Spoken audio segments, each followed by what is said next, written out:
खाने में हेल्थ के खतरा है, जिनको भी खाने वाले हर एक का उससे उनका हेल्थ का नुकसान ही होएगा। बाय लेविंग द सेस, ये सेस डालने में और उसके कारण उसका पान मसाला का दाम बढ़ाने में एक हम मानते हैं एक डिटरेंट, मतलब एक रुकावट पैदा करने का कोशिश है कि दाम बढ़ाओ, पान मसाला खाने में रुकावट होगा। इस सेस के द्वारा जो रेवेन्यू मिलेगा उसको हम हेल्थ के अवेयरनेस बिल्डिंग या कुछ प्रोग्राम के द्वारा, एक स्कीम के द्वारा स्टेट्स को भी देने के लिए प्रावधान है। सेस मतलब तुरंत सबका मन में ये बात आते हैं कि सेस के द्वारा केंद्र सरकार, उससे जो आमदनी मिलता है केंद्र सरकार उसको उपयोग करती है, उनके हाथ में रखते हैं, स्टेट से शेयर नहीं करते। मगर इसमें हम इसीलिए बात बोल रहे हैं कि हेल्थ के विषय में, क्योंकि ये टैक्स सेस के रूप में ये टैक्स पान मसाला जैसे चीज के ऊपर लगाने के लिए प्रावधान है। इससे जो आता है सेस, उसमें एक हिस्सा स्टेट्स को भी स्कीम के द्वारा हम देंगे कि हेल्थ रिलेटेड एक्टिविटीज में उपयोग कीजिए। सेस है, फिर भी स्टेट्स के साथ हम शेयर स्कीम्स के द्वारा करने का प्रावधान रख रहे हैं।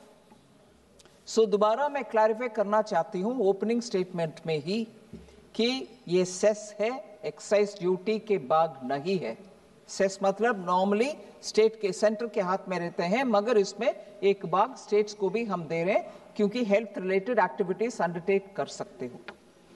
मगर ये एक स्पष्टता मैं पहले से देना चाहती हूं क्योंकि पान मसाला जीएसटी के सिस्टम में भी है और उधर डीमेरिट के नाम पर क्योंकि कैटेगराइज किया गया है, इसके ऊपर सबसे ज्यादा जो जीएसटी सिस्टम में आप लगा सकते हो टैक्स 40%, वो इसके ऊपर भी लगाएंगे जीएसटी के सिस्टम में। क्योंकि ये आइटम ऐसा आइटम है, पान मसाला जीएसटी सिस्टम में भी है, इधर हम सेस लगा रहे हैं। क्या हम जीएसटी को वीकन करना चाह रहे हैं, तोड़मोड़ करना चाह रहे हैं, उसमें कुछ बाधा पहुंचाना इससे होगा? नहीं, क्योंकि जो जीएसटी सिस्टम के मुताबिक होगा 40% टैक्स पान मसाला के ऊपर, पान मसाला कंजम्पशन के ऊपर वो बरकरार है, उसमें कोई कुछ बाधा नहीं होगा। मगर ये सेस के द्वारा जो हम लगा रहे हैं, क्योंकि जीएसटी सिस्टम में कंजम्पशन के ऊपर है और आज भी कंजम्पशन के ऊपर जीएसटी सिस्टम में पान मसाला के ऊपर जो टैक्स है 28% प्लस कॉम्पनसेशन सेस, और वो कॉम्पनसेशन सेस खत्म होने वाले हैं, इसीलिए उधर 40% रेट में वो चली जाएगा। मगर इसके बाद भी आज भी पान मसाला बहुत सारे टैक्स में नहीं आते क्योंकि उधर कंजम्पशन के बेसिस में जीएसटी लगाते हैं और कैपेसिटी मशीन का और ज्यादा भी है, कैपेसिटी के ऊपर, उत्पादन के ऊपर टैक्स नहीं है जीएसटी में।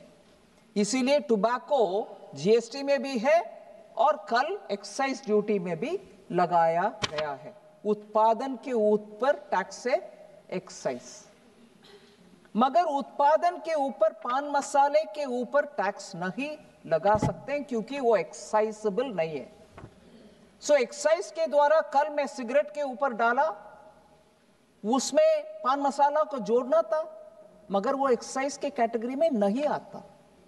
इसीलिए कल सिगरेट को ले आए क्योंकि 40% से ऊपर सिगरेट के ऊपर भी टैक्स होना चाहिए क्योंकि वो सस्ते में अवेलेबल होना नहीं चाहिए, इसीलिए एक्साइज ड्यूटी के द्वारा सिगरेट में लगाए।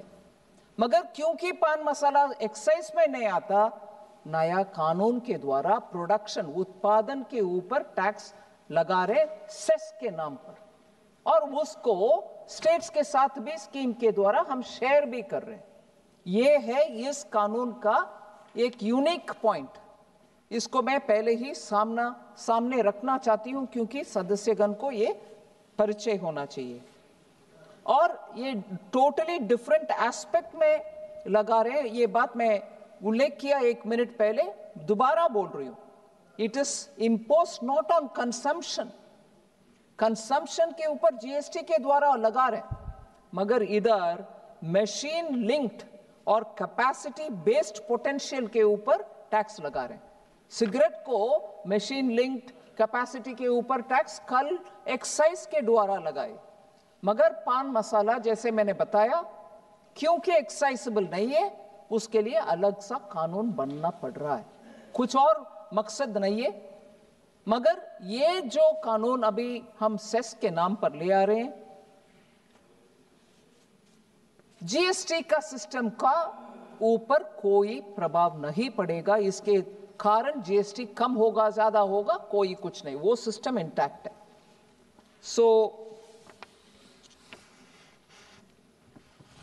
एक और स्पष्टीकरण मैं देना चाहती हूं, क्योंकि मशीन बेस्ड कैपेसिटी के ऊपर टैक्स लगा रहे हैं,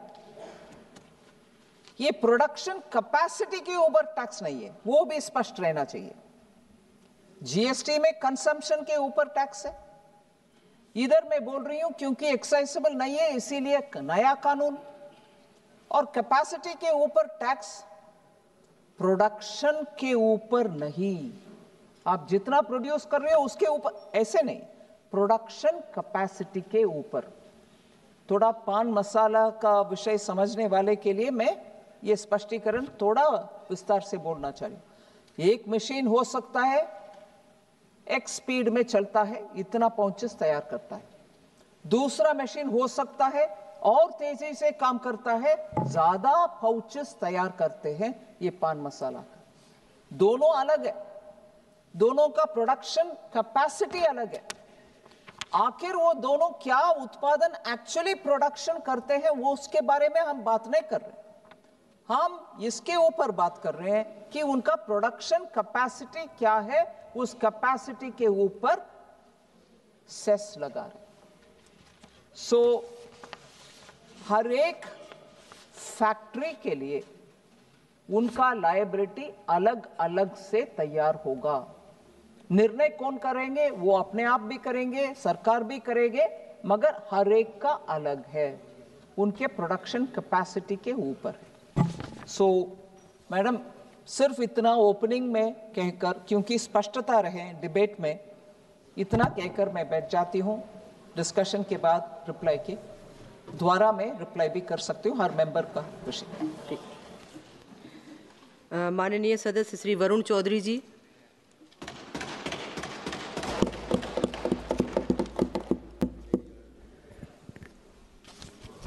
धन्यवाद मैडम। पान मसाले के अंदर इतनी संभावनाएं